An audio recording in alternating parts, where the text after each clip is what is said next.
오늘 이 저녁 주님의 전으로 발걸음을 옮기신 성도님 한 분 한 분을 주님의 이름으로 환영하고 축복합니다. 오늘 하나님께서 우리 각자에게 허락하신 자리에 대해서 깊이 묵상하는 시간을 가져보고자 합니다. 저를 따라서 이렇게 한번 행동과 말을 같이 해주셨으면 좋겠는데요. 율동이 있습니다. 하나님께서 나를 사명의 자리로 부르셨습니다.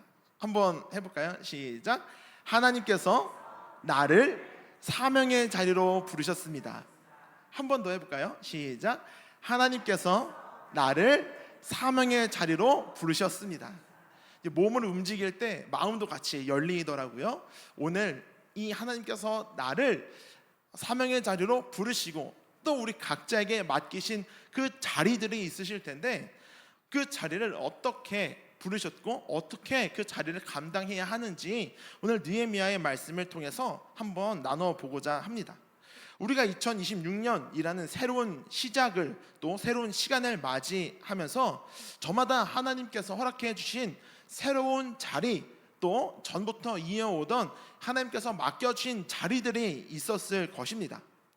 나에게 맡기신 자리가 어디든지 그 자리가 하나님께서 주셨다라는, 하나님께서 맡기신 자리로 믿는다면 우리는 그 자리가 은혜의 자리로 변할 줄로 믿습니다.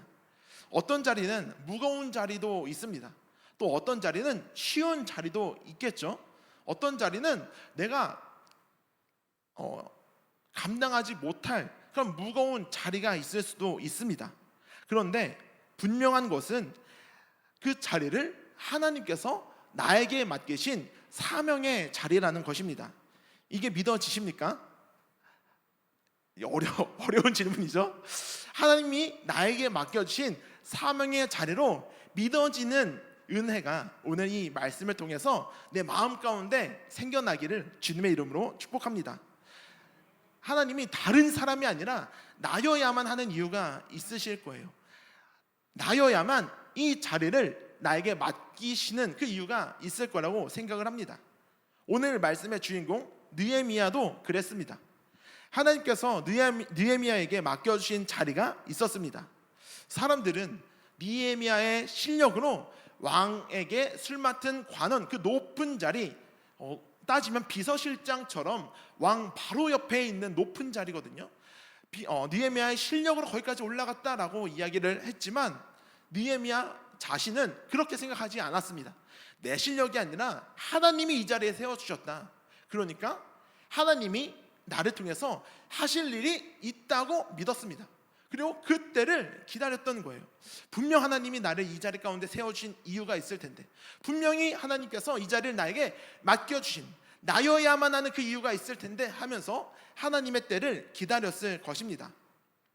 느헤미야 1장의 이야기를 보면은 유대 땅에 다녀온 형제 하나니가 등장을 합니다.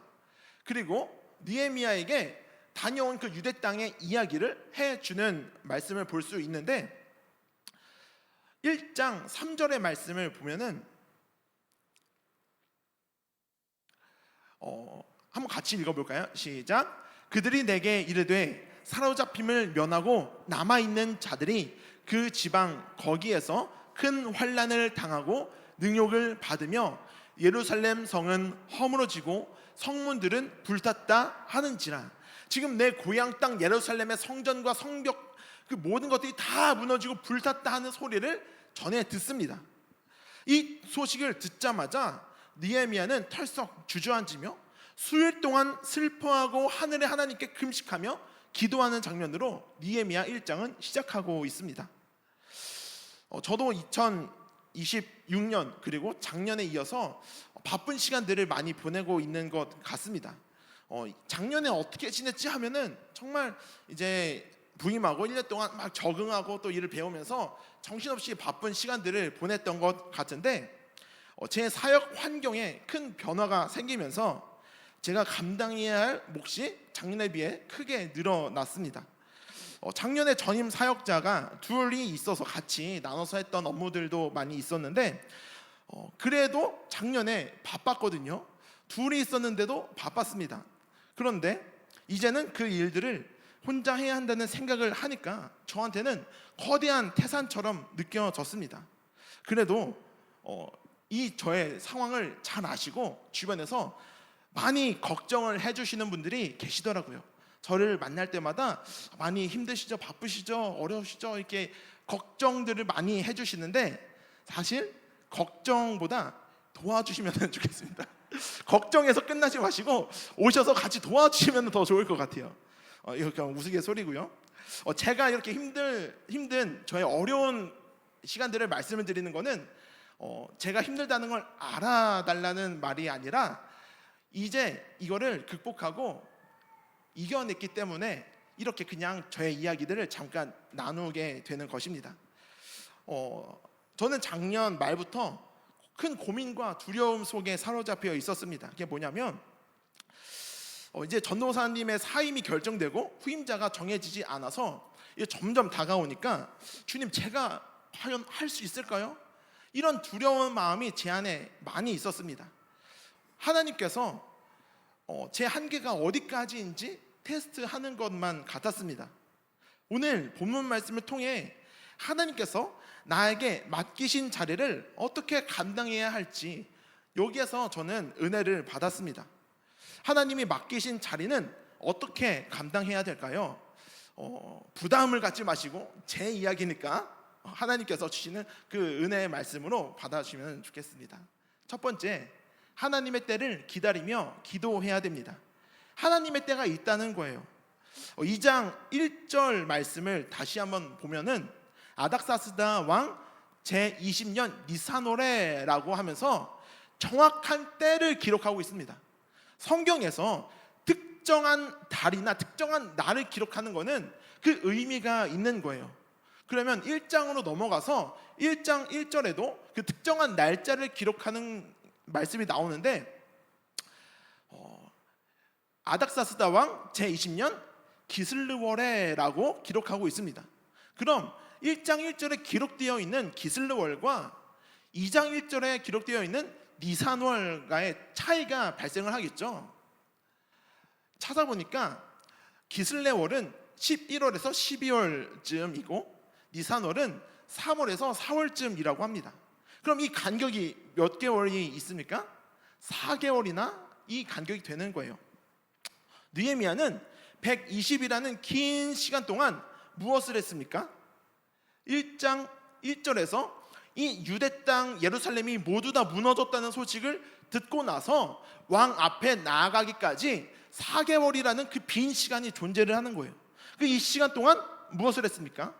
하늘의 하나님께 금식하며 기도했던 거예요.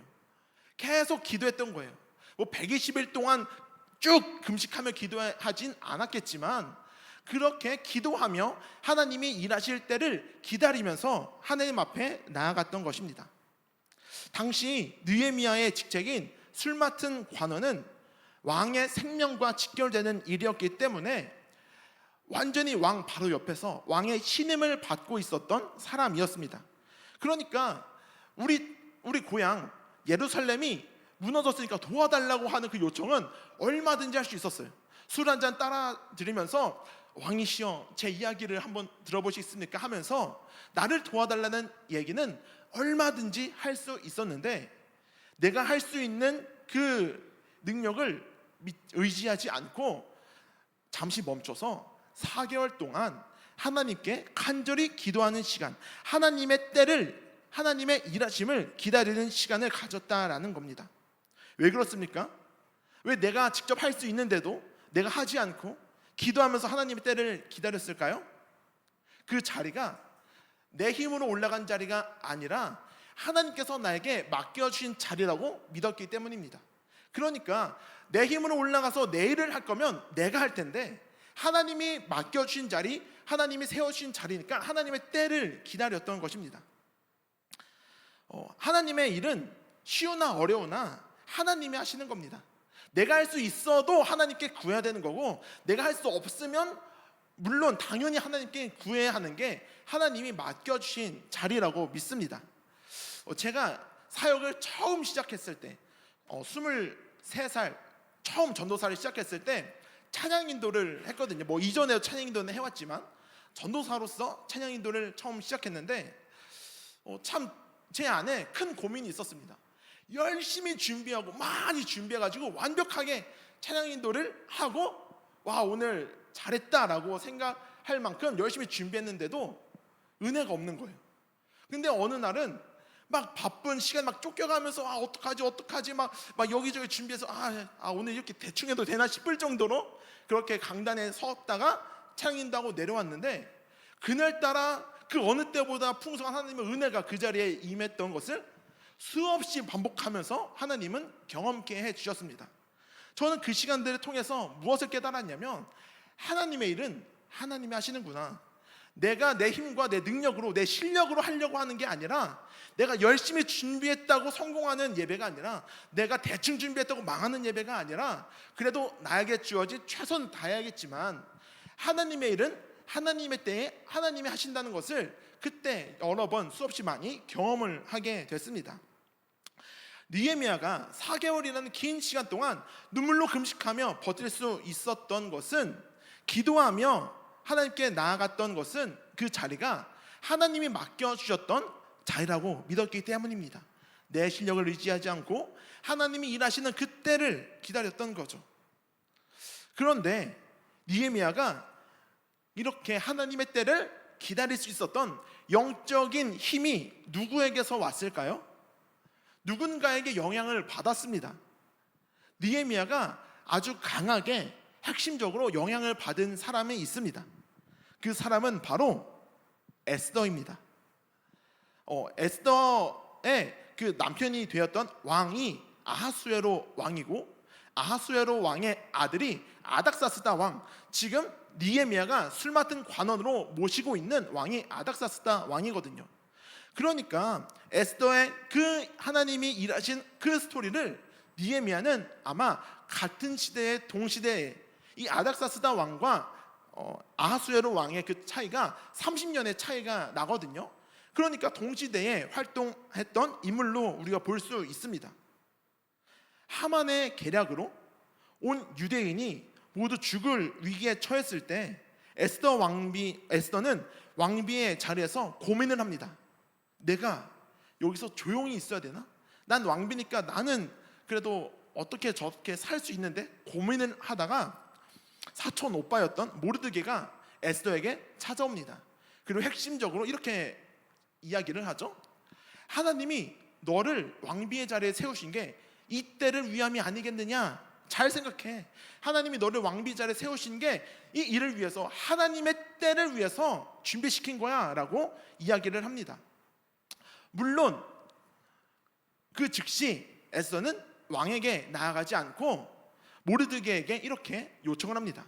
그러면 가서 온 이스라엘 백성들에게 모든 유대인들에게 금식하며 나를 위해 기도를 해 주십시오. 나도 3일 밤낮으로 금식하며 기도하고 왕이 나를 불러주기를 기다리겠습니다 라고 그렇게 기도를 합니다. 그리고 여기에서 가장 유명한 말씀이 기록되어 있죠. 그리 아니하실지라도 나는 죽으면 죽으리라 왕에게 나아가겠습니다 라고 이야기를 합니다. 그리고 하나님께서 그 자리를 맡겨주셨음을 기대하며 기도하는데 왕이 불러주지 않습니다. 그때 에스더는 믿음을 가지고 왕에게 먼저 나아갑니다. 이 놀라운 기적의 역사가 이렇게 일어나게 되는 그 모든 순간을 느헤미야는 봤던 거죠.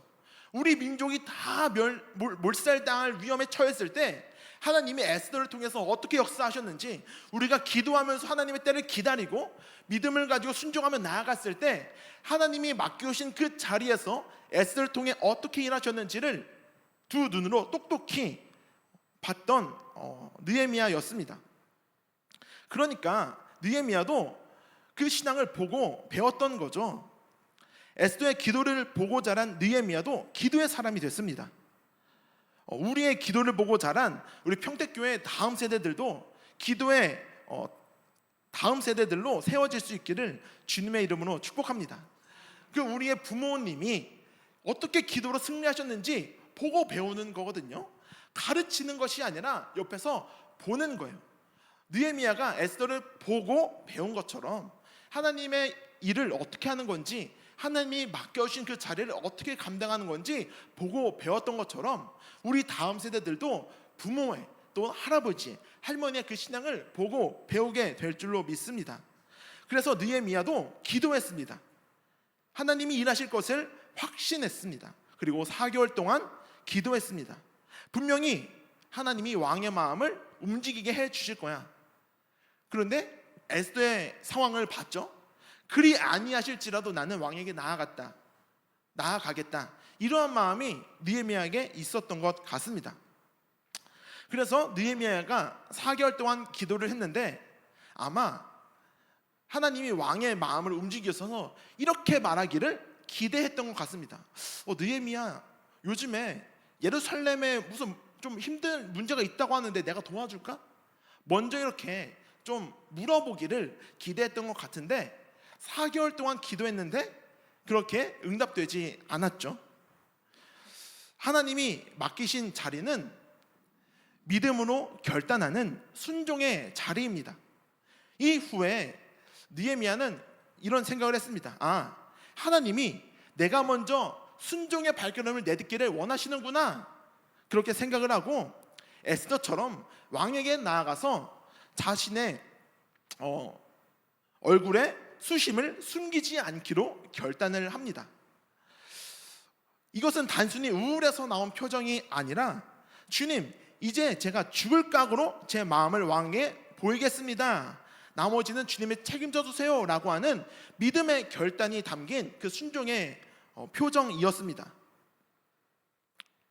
우리 2절 말씀을 보니까 왕이 느헤미야의 표정을 보고 이렇게 묻는 거예요. 왕이 내게 이르시되 네가 평이 없거늘 어찌하여 얼굴에 수심이 있느냐? 이는 필연 내 마음에 근심이 있음이로다 하더라. 그때 내가 크게 두려워하여. 사실 당시의 페르시아 법으로 왕 앞에서 슬픈 표정을 지으면 왕이 하는 그 통치에 불만을 갖는 걸로 간주를 해서 그 즉시 죽여도 무방한 그러한 일이었습니다. 목숨을 건 일이었습니다. 왕 앞에서 수심이 가득한, 집안에 무슨 어려운 일이 있어도 왕 앞에서는 기쁜 표정을 지어야 됐었던 거죠. 그런데 수심이 가득한 표정을 지었다라는 것은 아주 큰 메시지를 그 표정에 담고 있었어요. 근데 여기에서 하나님이 일하십니다. 느헤미야가 이렇게 행동을 할 때 자신만만해서 믿음이 충만해서 막 용감하게 했던 게 아니라 2절 마지막 말씀을 보니까 크게 두려워했다라고 기록되어 있습니다. 하나님이 맡기신 자리는 순종함으로 나아가는데 우리가 오해하는 것이 있습니다. 순종은 내가 충만해서 할만해서 넉넉해서 하는 게 순종이 아닙니다. 내가 무섭고 두렵고 떨려도 그냥 믿음으로 하나님께서 해주시겠지 하고 나아가는 것이 순종인 줄 믿습니다. 느헤미야도 두려운 마음이 있었던 거예요. 두려워하는 마음을 가지고 왕 앞에서 그런 수심이 가득한 표정을 보였습니다. 그리고 왕이 질문을 하죠. 내가 무엇을 원하느냐? 그때 느헤미야 2장 4절 말씀을 보니까 왕이 내게 이르시되 그럼 내가 무엇을 원하냐 하시기로 내가 곧 하늘의 하나님께 묵도하고. 주석가들은 이 말씀을 성경에서 가장 짧지만 가장 위대한 기도라고 손꼽고 있습니다. 잠시 이 장면이 기도했다고 기록되어 있는데 이 기도가 하나님 저 잠시 기도 좀 하고 오겠습니다. 아니 왕이시여 저 잠깐 기도 좀 하고 오겠습니다 하고 뒤돌아서 막 기도하고 온 그런 게 아니라 왕이 묻는데 침묵할 수 있겠습니까? 1초 만에 바로 대답이 바로 나와야 되는데 그 왕이 질문했을 때 잠깐 눈 질끈 감고 하나님 도와주소서 하고서 바로 대답을 했던 거죠. 가장 짧은 기도였습니다.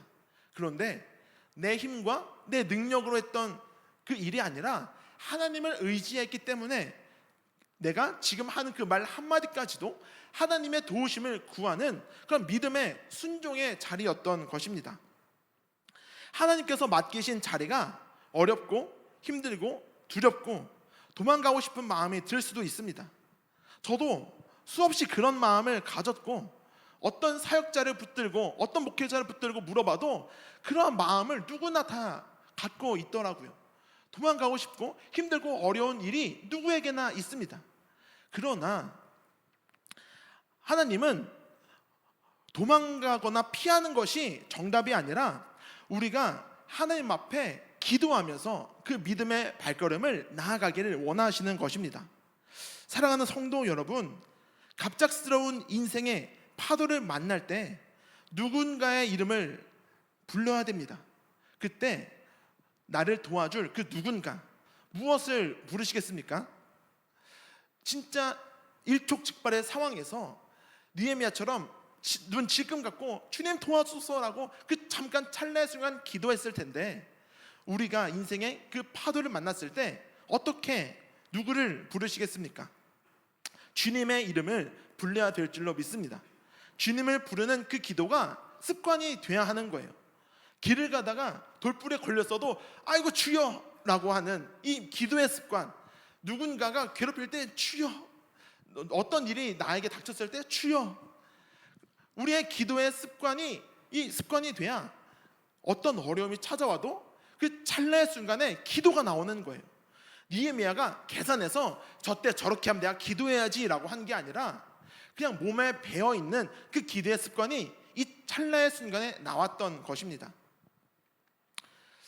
하나님께서 강을 건너라고 하실 때 강이 갈라지지 않을 수도 있습니다. 그러면 하나님은 강 위를 걷게 하실 수 있는 충분한 능력이 있는 주님이신 줄 믿습니다.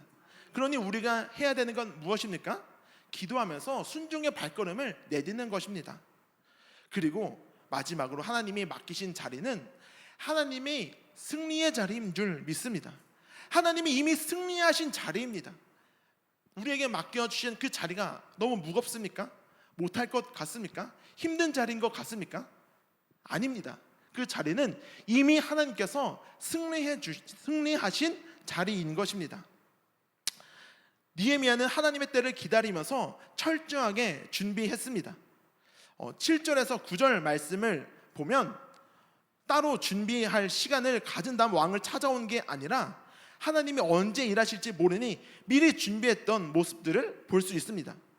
왕이 날 불러줄 때 나는 이렇게 준비해서 왕에게 이야기해야지, 하나님이 나를 언제 쓸지 모르니까 이렇게 철저하게 준비해야지 라고 준비를 했습니다.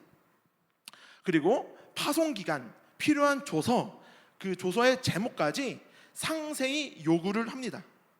이는 그가 기도했던 4개월 동안 단순히 울기만 한 것이 아니라 실제 재건을 위해 행정적 청사진을 완벽히 준비를 했던 것입니다. 그리고 8절에 마침내 고백을 합니다. 내 하나님의 선한 손이 나를 도우심으로 왕이 허락하고, 결국 하나님께서 일하실 것을 기대하고 기도하며 기다렸더니 하나님께서 승리케 해 주신 것입니다.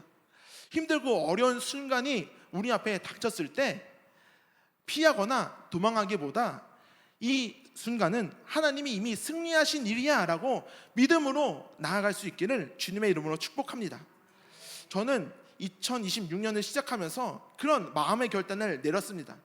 아까 서론에서 말씀드렸던 것처럼 어떻게 해야지? 못할 것 같은데? 그런 마음으로 시작을 했었지만, 그런 두려운 생각들이 저를 위협했지만 느헤미야처럼 하나님의 일하심을 기대하며 기도했더니 하나님이 제 마음 가운데 용기를 주셨습니다. 그리고 저에게 이러한 믿음이 생겼습니다. 이 자리가 하나님이 나에게 맡겨주신 자리라면 분명 하나님이 하시겠지, 내가 할 수 있어서가 아니라 하나님을 의지하고 나아가면 어떻게든 하나님이 해주시겠지, 그러한 믿음이 제 안에 생기기 시작했습니다.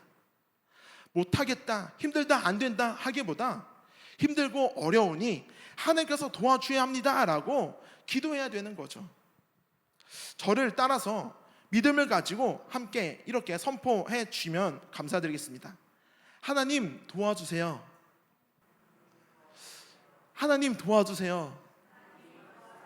한번 순종해 보겠습니다. 새해가 돼서 우리 삶에 주어진 힘들고 어려운 일들이 있을 수도 있습니다. 또는 쉬운 일들도 있을 수 있습니다. 그 자리가 하나님이 나에게 맡겨주신 사명의 자리로 믿어지신다면, 그렇게 생각이 드신다면 믿음을 가지고 순종의 자리로 나아갈 수 있기를 주님의 이름으로 축복합니다. 할 수 있어서가 아니라 그 자리는 하나님이 이미 승리하신 자리이기 때문입니다. 사무엘하 24장에 보면 다윗이 가장 큰 실수가 기록되어 있습니다. 바로 인구조사를 했던 장면이죠.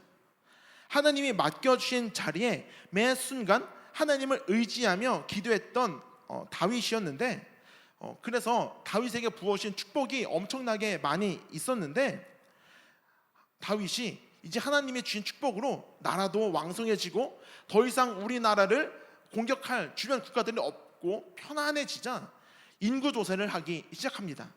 그 이유가 무엇이었습니까?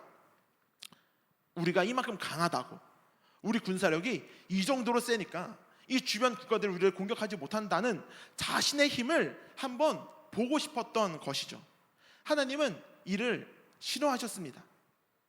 우리가 하나님의 일을 감당할 때 때로 하나님이 도와주셨는데, 하나님이 승리케 해주셨는데 내가 했다라는 생각이 들 수도 있습니다. 그 순간 조심해야 합니다. 하나님이 맡겨주신 그 자리에서 하나님이 하시는 일들은 오직 하나님이 하신 일입니다. 내가 드러나야 하는 자리가 아니라 나를 통해서 하나님만 드러나야 하는 자리여야 하는 것입니다. 사랑하는 평택교회 성도 여러분, 이제 바로 다음 주면 우리가 기다리던 부흥회가 시작됩니다. 저는 2026년 시작하면서 위기다라고 생각했던 그 시간이 기회다라고 바뀌었습니다. 그러나 하나님께서 승리케 해주신 일들이 2026년도에 하나씩 보이기 시작하더라고요. 참 감사한 거는 제가 두려워했던, 제가 걱정했던 상황과 다르게 하나님은 저에게 역사하시는데 주변에 도와주시는 분들이 한 분씩 찾아오시기 시작했습니다. 그리고 새해가 돼서 매주 새 가족이 등록하고 학생부도 새로운 친구가 오고 주일학교도 새로운 친구가 오고 하면서 하나님께서 놀랍게 역사하시는 일들을 보게 됐습니다. 우리는 걱정하지만 하나님은 일하고 계신 줄 믿습니다. 걱정을 내려놓고 하나님이 일하실 그 승리의 순간을 우리가 함께 묵도하며 바라보는 이번 부흥의 시간, 우리의 두려움을 다 내려놓고 하나님만을 의지하며 하나님 붙드는 그런 부흥의 시간이 될 수 있기를 주님의 이름으로 축복합니다. 하나님께 순종할 때 방해하는 사람이 있을 수도 있습니다. 산발락과 도비야처럼 우리의 하나님 맡겨진 그 자리를 방해하는 사람이 있을 수도 있습니다. 그러나 결국은 산발락과 도비야도 두려워 떨며 포기했습니다. 하나님이 우리에게 맡겨주신 그 승리의 자리로 함께 나아가십시다. 하나님 맡겨주신 자리를 두려워하지 마십시오. 하나님 맡겨주신 그 자리에 순종함으로 함께 나아갈 수 있기를 주님의 이름으로 축복합니다. 기도드리시겠습니다. 하나님 아버지, 오늘 우리를 각자의 사명의 자리에 세워주셨음을 믿습니다. 때로는 그 자리가 무거울지라도 내 계산기를 내려놓고 오직 하나님의 선한 손만을 의지하게 하옵소서. 느헤미야처럼 기도로 준비하고 에스더처럼 믿음으로 결단하며 나아갈 때 우리 앞에 산발락과 도비야처럼 방해꾼들은 물러가고 승리의 문이 열리는 역사를 보게 하여 주시옵소서. 우리의 가정과 일터 그리고 우리 평택교회가 다시 부흥을 경험할 수 있는 은혜를 허락하여 주시옵소서. 우리를 사명의 자리로 부르시고 우리에게 맡겨주신 그 자리 가운데 순종하게 하실 나사렛 예수 그리스도의 이름으로 간절히 기도드립니다.